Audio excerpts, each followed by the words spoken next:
அடுத்தது இந்த நீட் பிரச்சனை. இதைத்தான் தொடர்ந்து நம்ம சொல்லி வந்துட்டு இருக்கிறோம். தமிழ்நாட்டுக்கு நீட் தேவையில்லை, இந்தியாவுக்கு நீட் தேவையில்லை.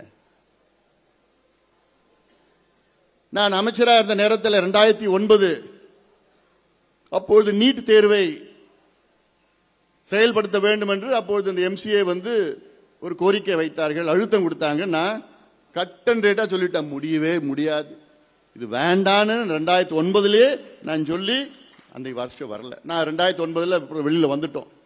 2010 மறுபடியும் அந்த நீட்டை கொண்டு வந்துட்டாங்க.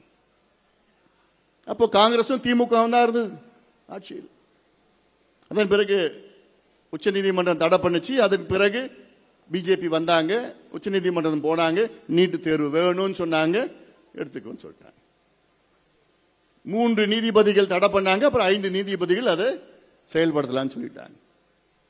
இன்னைக்கு நீட்டு தேர்வு ஒரு தோல்வி, படுதோல்வி அடைந்து விட்டது.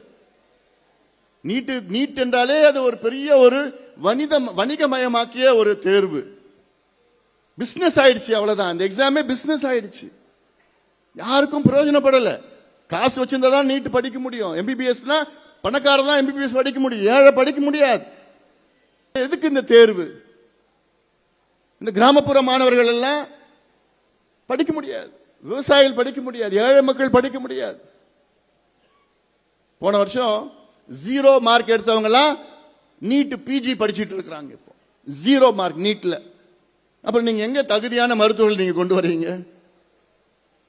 590 மார்க் எடுத்த ஒரு பையன், அவனால எம்பிபிஎஸ் படிக்க முடியல, ஏன்னா அவங்க அப்பா விவசாயி.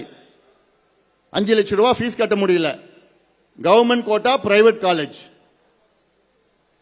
110 மார்க் எடுத்தான் ஒரு பையன், 720 மார்க் 110 மார்க் எடுத்த ஒரு பையன் இன்னைக்கு எம்பிபிஎஸ் படிச்சுட்டு இருக்கிறான்னா அவங்க அப்பா 27 லட்சம் ஃபீஸ் ஒரு வருஷமும் கட்டுறதுக்கு அவங்க அப்பா ஒரு கோடீஸ்வரர். 590 மார்க் எடுத்த ஒரு பையன், படிக்கிற பையன் படிக்க முடியல, 110 மார்க் எடுத்த பையன் படிக்கிறானா, அப்புறம் என்னையா தேர்வு இது? எதுக்கே அந்த தேர்வு? இந்த தேர்வே தோல்வி அடைந்தது. NEET exam has failed miserably. 2 லட்சம் crore coaching centre, coaching coaching coaching. 12வது 10வது 12வது நிறுத்திடுங்க. 10வது முடிச்ச உடனே அடுத்தது நீட் கோச்சிங் சொல்லிட்டு போயிடுங்க. 11வது 12வது தேர்வு எல்லாம் வேண்டாம். தமிழ்நாட்டுக்கு ஒரு சட்டம், என்ன சட்டம்? 2006 நுழைவு தேர்வை ரத்து செய்கின்ற ஒரு சட்டம் வந்தது. அந்த சட்டம் வந்ததுக்கு காரணமே மருத்துவர் ஐயாவும் பாட்டாளி மக்கள் கட்சியும் தான். எவ்வளோ அந்த அட்மிஷன்ஸ் எவ்வளோ போச்சு, சுலபமா இருக்கு, நல்லா இருந்தது அட்மிஷன்ஸ் எல்லாம். நீட் வந்த உடனே பாவம் அந்த பிள்ளை எல்லாம். எனக்கு எல்லாத்தோட என்ன தெரியுமா எனக்கு எல்லாம் ஏத்துக்க முடியல, நம்ம குழந்தைங்கள்லாம் தற்கொலை பண்றது.